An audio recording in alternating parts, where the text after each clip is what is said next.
Bonjour. Donc nous allons voir comment utiliser un ordinateur.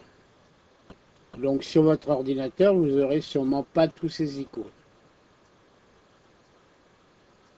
Pour démarrer, on va faire un petit historique de ce qui existait avant. Donc on clique sur accessoires et sur invite de commande pour vous montrer ce qu'il y avait avant. C'est-à-dire avant, notre fenêtre d'ordinateur correspondait à ça. Il fallait faire par exemple CD anti-slash pour aller dans le répertoire racine. En effet, C, c'est le nom du lecteur. Les deux points, ça signifie que c'est un lecteur. Alors, lecteur, enregistreur, bien entendu. Une unité de lecture, on dit en général. Et l'anti-slash, ça veut dire qu'on est au dossier racine. Ici, j'ai comment un plus grand que. Et ce plus grand que signifie qu'il attend une commande. Donc l'ensemble de ces lettres s'appelle le prompt, P-R-O-M-P-T, et je peux mettre une commande, par exemple, dire. Et je vois donc ici une façon que l'on avait avant de travailler. Si je voulais aller dans le dossier, par exemple, MPS, je tapais CD, MPS. Et j'étais dans le dossier MPS. Pour le lire, il fallait à nouveau que je mette dire. Et je voyais ce qu'il y avait dedans. Maintenant, on va voir que l'Explorer est beaucoup plus simple.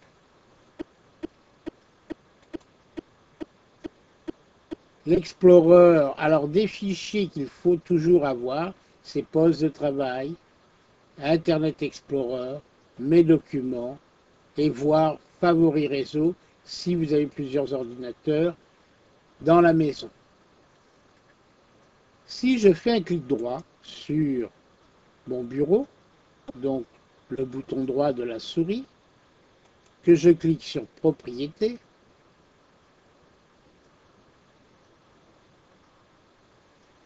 je vais pouvoir voir l'onglet Bureau. Dans l'onglet Bureau, je clique sur le bouton Présentation du bureau, et là, je vais cocher ces trois endroits. Le fait de cocher ces trois endroits, donc j'aurai ces trois icônes avec celui-ci sur mon poste de travail.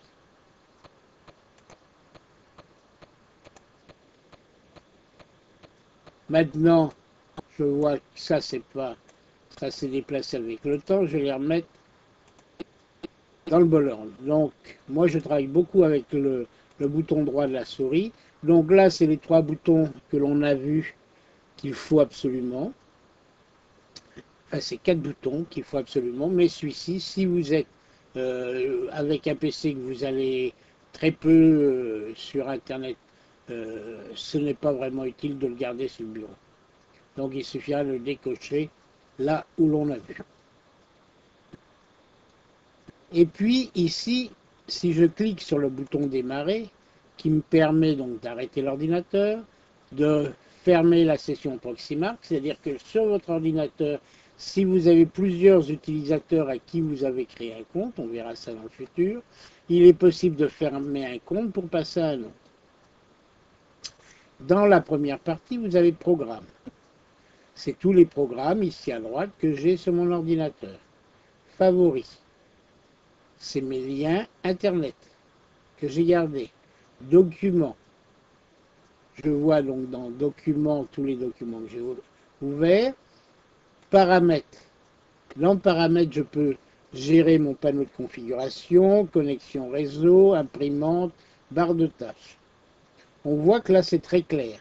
Que lorsque vous êtes en graphique, ce n'est vraiment pas très clair. Rechercher. On peut rechercher des fichiers. On peut aller rechercher sur Internet en partant directement de là. L'aide et support, eh bien, vous avez l'aide sur votre ordinateur plus l'aide en ligne.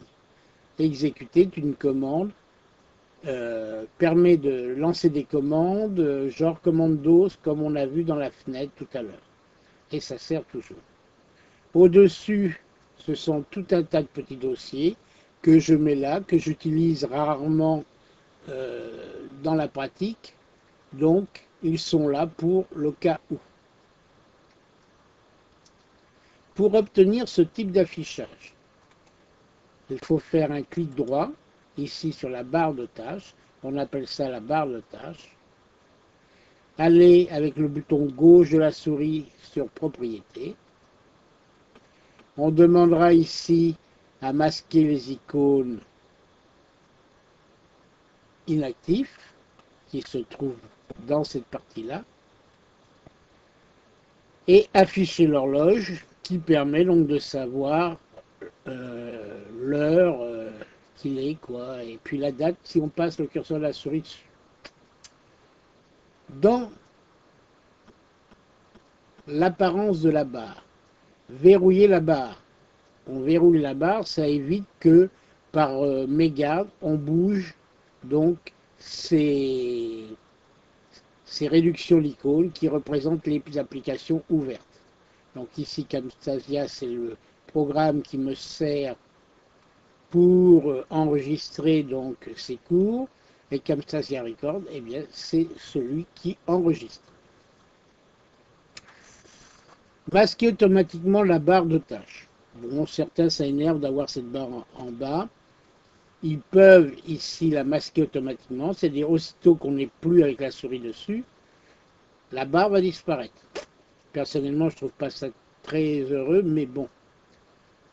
Conserver la barre des tâches au-dessus des autres fenêtres. Ça, c'est important si on la laisse afficher.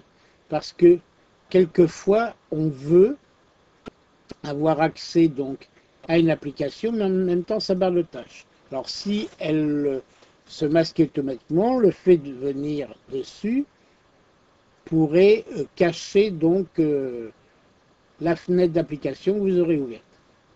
Grouper les boutons similaires, c'est-à-dire que si j'avais ouvert plusieurs applications sur Internet, j'aurai donc ici les icônes qui vont se mettre dans la même case. Afficher la zone de lancement rapide. Pour moi, elle est déjà affichée d'une façon particulière sur mon deuxième écran. Donc, je ne peux pas vous montrer là. Et puis, vous venez sur le menu Démarrer. Et là, sur le menu Démarrer, vous allez cliquer Cocher, menu Démarrer classique. Ce qui fait que vous allez pouvoir visualiser tout ce qu'il y a dans votre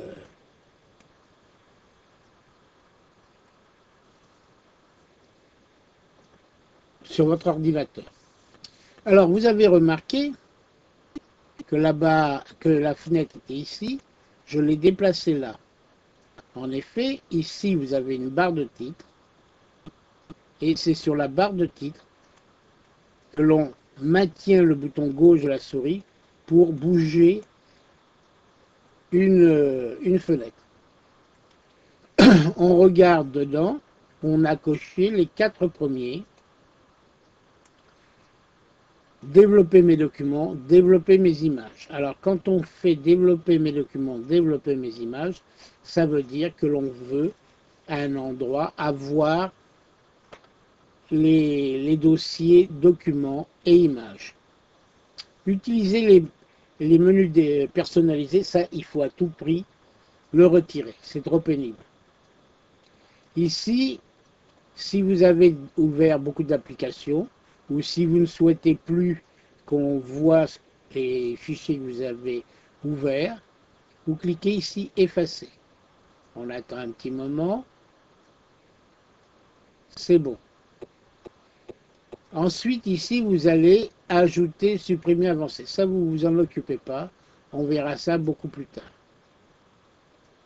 Donc, le fait que je sois en train d'enregistrer, ça prend un peu de temps. C'est fini. OK. On valide avec le bouton gauche de la souris qui permet, le bouton gauche de la souris, de faire des actions. Le bouton droit de la souris ouvre des menus contextuels ou des informations. Donc c'est tout bon.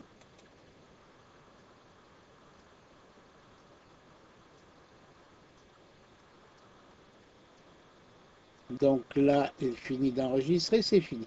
Donc c'est pour ça qu'après, vous avez cette présentation-là. Et l'avantage, c'est que si vous cliquez sur Programme, vous voyez tous vos programmes d'un seul coup.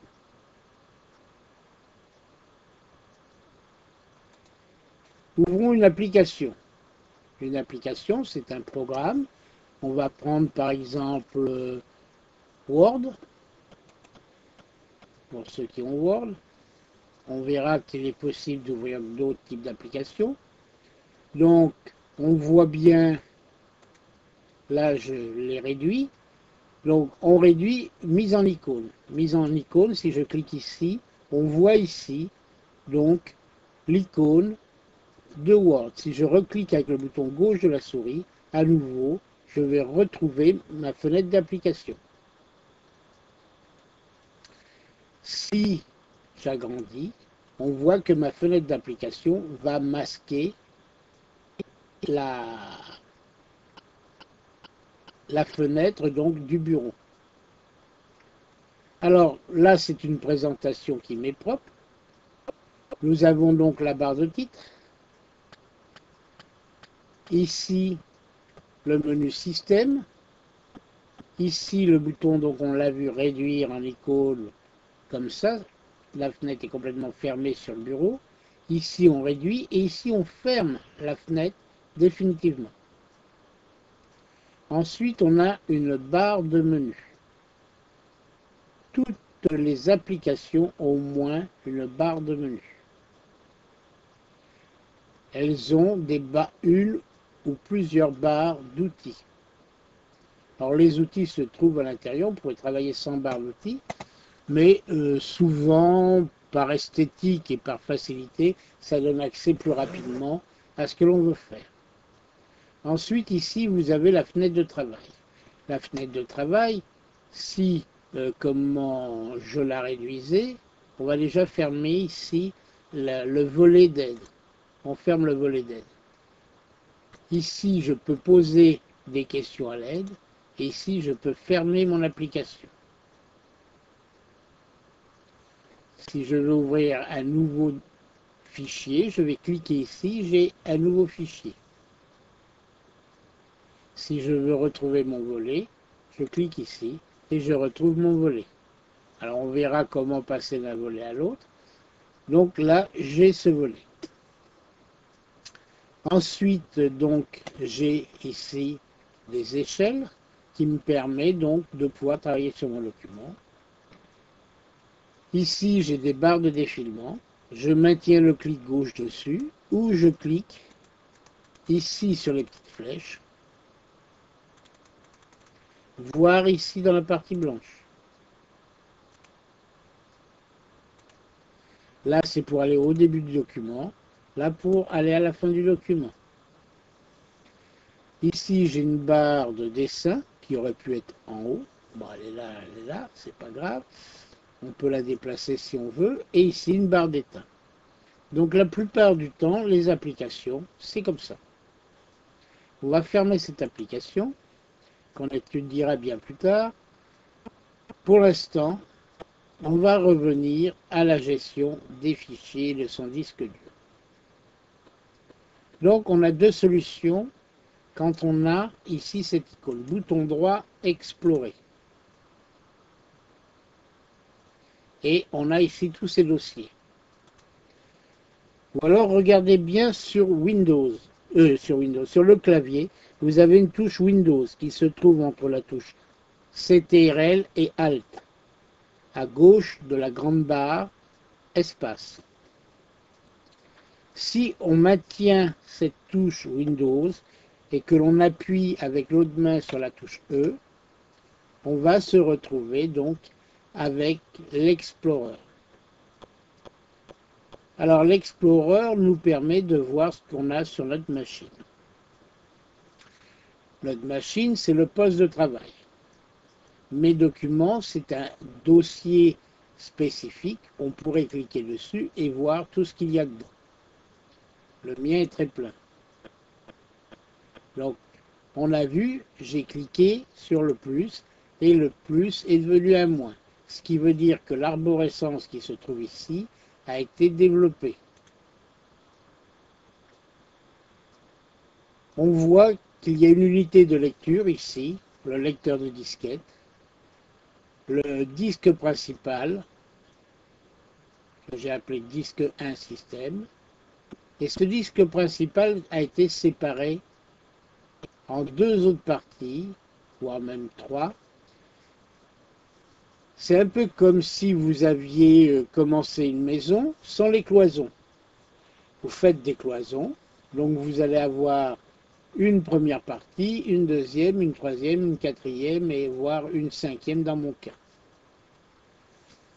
Donc ces pièces, eh bien, vous allez mettre dedans, comme dans votre pavillon, ce que vous souhaitez. J'ai un deuxième disque dur, que j'ai appelé disque 2. Faut le faire, fallait y penser. Qui est partagé aussi en trois. Donc disque 2, j'aurais pu changer le nom pour rentrer un peu sur le même titre que celui-ci en mettant disque en anglais. True Space, qui est donc le nom de la deuxième partition, est donné de la troisième partition. Jusqu'à là, c'est des choses qui ne nécessitent pas une grosse connaissance pour vous au départ.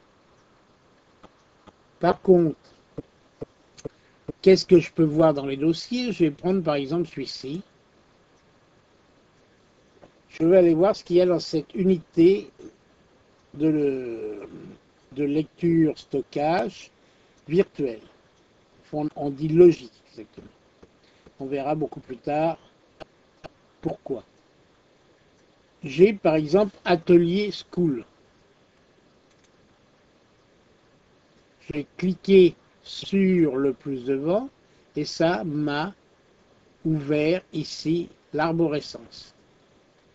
Si je clique encore sur le plus suivant, j'ai encore des arborescences. Si je clique là, je n'ai plus d'arborescence dedans. C'est-à-dire ici, j'ai le dossier principal, un sous-dossier dans lequel, on va dire qu'ici, c'est une armoire qui se trouve dans la pièce Atelier School. Dans cette armoire, j'ai des étagères. Sur ces étagères, j'ai des dossiers. Et dans ces dossiers, je trouve des images. Voilà. Donc là, c'est des images spéciales pour un site. Donc on ne voit pas bien ce que c'est. Si je demande page, par contre, là, je vais voir toutes les pages qui correspondent à ça. Je vais fermer ça. Et on va passer à la pratique. Dans la pratique, je vais supposer que donc dans Atelier School, ou même dans Caligari, qui est le répertoire Racine, donc j'ai tous ces dossiers. Je voudrais en créer un nouveau dossier. Comment je vais faire?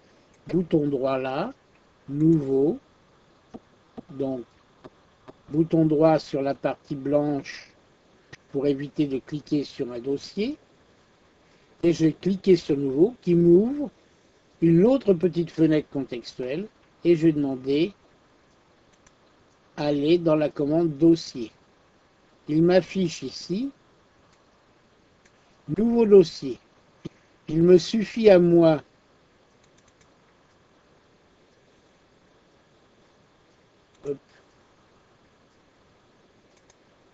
donc j'ai cliqué à tort, sinon vous êtes comme ça. Donc quand on est comme ça, on rentre un nom de dossier.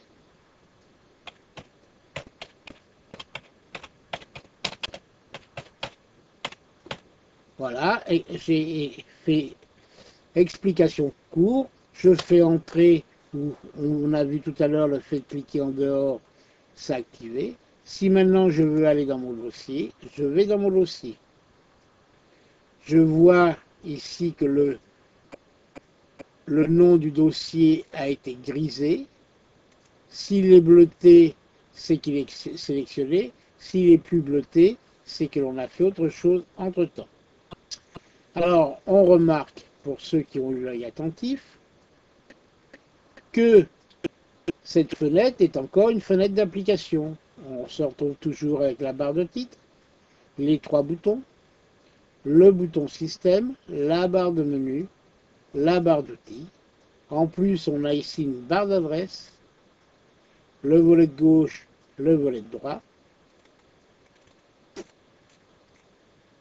Et ici, donc, une barre d'état qui indique ce qui se passe à l'heure actuelle. Donc, je n'ai sélectionné aucun objet pour lui. En effet, j'ai sélectionné un dossier, mais pas un objet.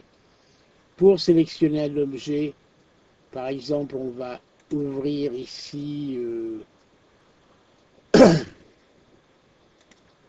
ARM. Et j'ai des fichiers zippés ou COB. Je vais prendre ces fichiers-là. Donc, qu'est-ce que j'ai fait? Avec ma souris, je suis venu sur le côté et j'ai sélectionné tous mes fichiers. J'aurais eu la possibilité d'en sélectionner un, maintenir la touche majuscule appuyée et venir donc passer simplement dessus. Parce qu'on a vu que la sélection se faisait en venant avec le curseur dessus, en attendant. Et voilà, vous avez une sélection automatique sans aucun clic. Ce qui facilite beaucoup le travail. Donc, ici, on a sélectionné le premier, on maintient la touche majuscule, on vient sur le dernier, on a tout sélectionné. Ah, mais il y a un fichier, je ne voudrais pas. Ah bon, eh bien, on va le retirer de la sélection. Pour ça, on maintient la touche CTRL appuyée, on vient dessus, et c'est désélectionné.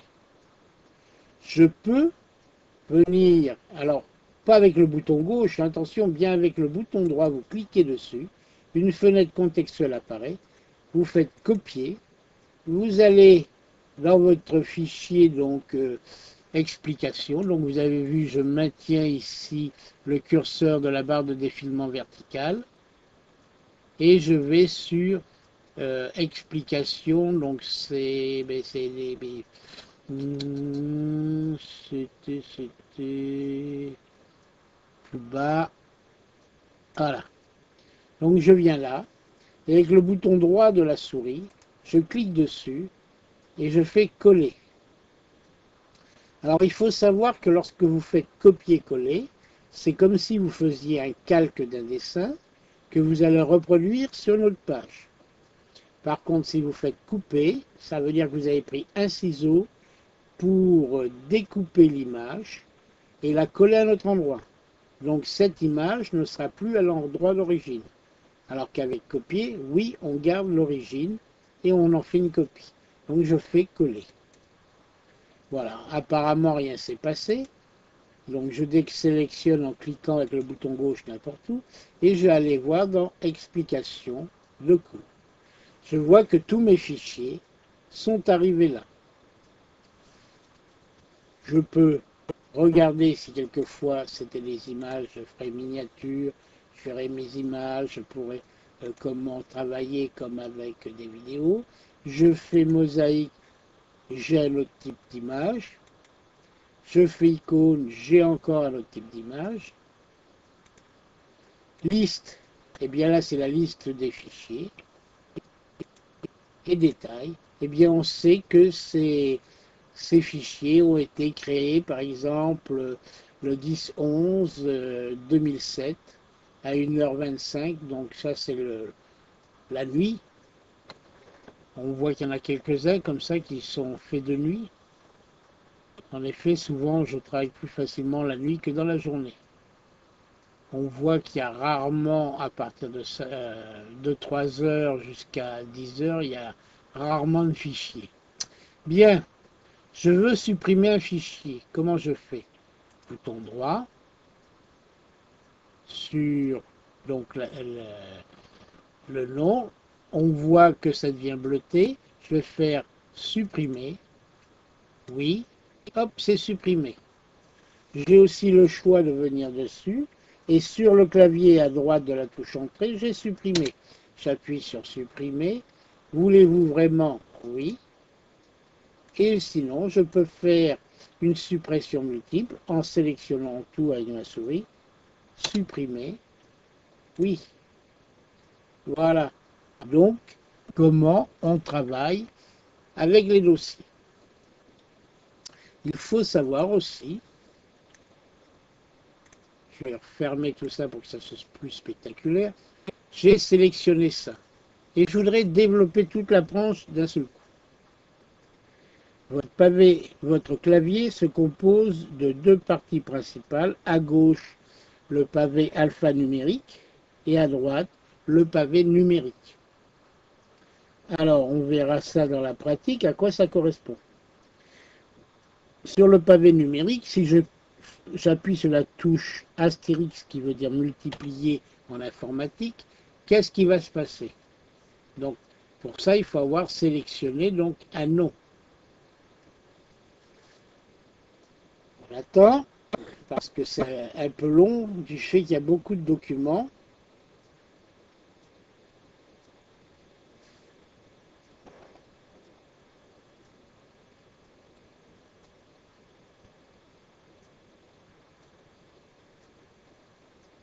Voilà. On voit qu'il m'a tout développé. Vous voyez?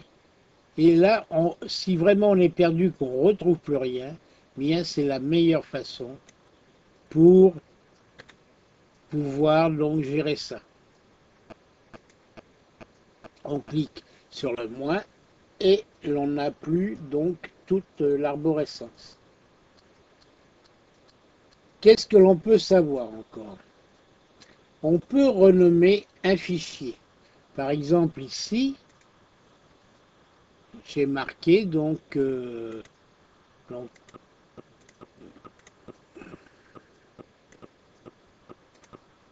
c'était pas là d'ailleurs.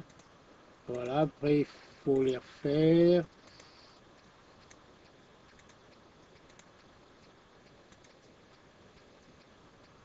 Donc ça c'est bon.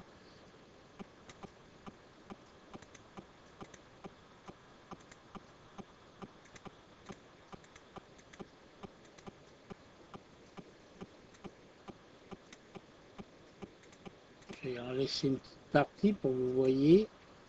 Et je vais fermer le principal pour aller plus vite dans mes démonstrations.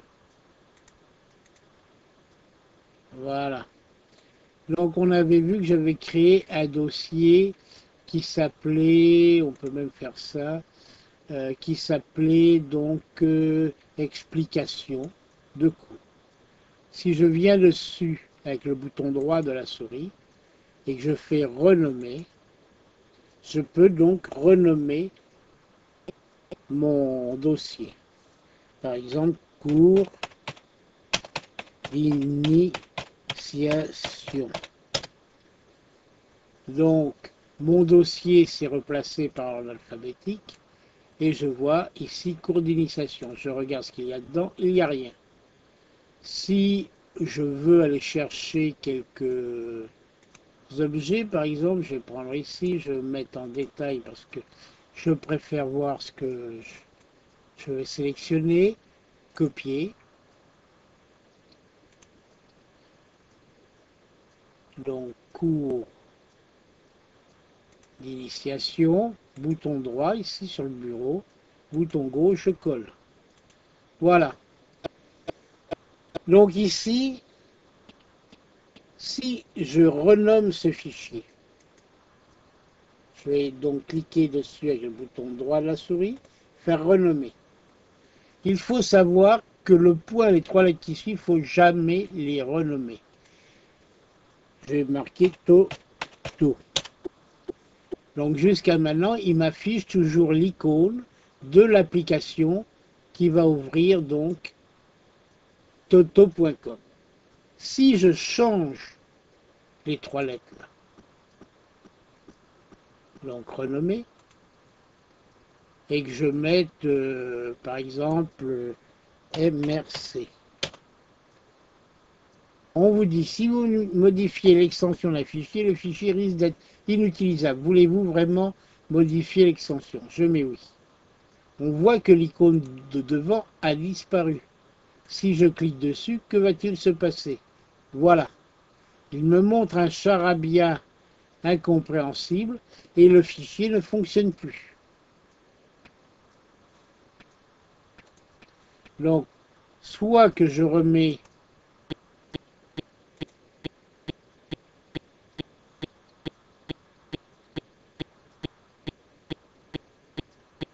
l'extension derrière, COB, oui, et il va retrouver tout son aspect. Sinon, ben, c'est un fichier perdu si on ne retrouve plus son extension et on peut le supprimer. Donc, vous avez vu que je renomme les fichiers. Mais ce que vous n'avez peut-être pas remarqué, lorsque je fais bouton droit dessus, renommer, il est sélectionné. En effet, on voit que c'est une vidéo inverse avec du bleu en fond. Si je tape au clavier, le fait qu'il soit sélectionné, la frappe remplace la sélection et vous pouvez donc taper votre texte. Si par contre, j'ai qu'une lettre que je veux changer, je vais venir avec, vous voyez, le curseur d'insertion ici qui apparaît comme un I majuscule, je clique là. On voit que ce curseur d'insertion se positionne et se met à clignoter.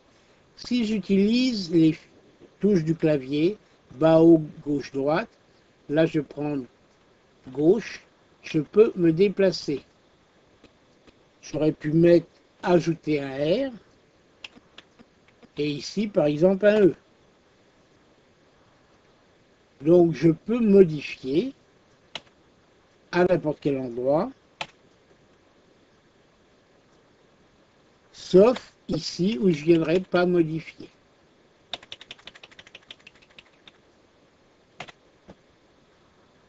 Je valide avec Entrée, la touche Entrée, et j'ai donc renommé mon fichier.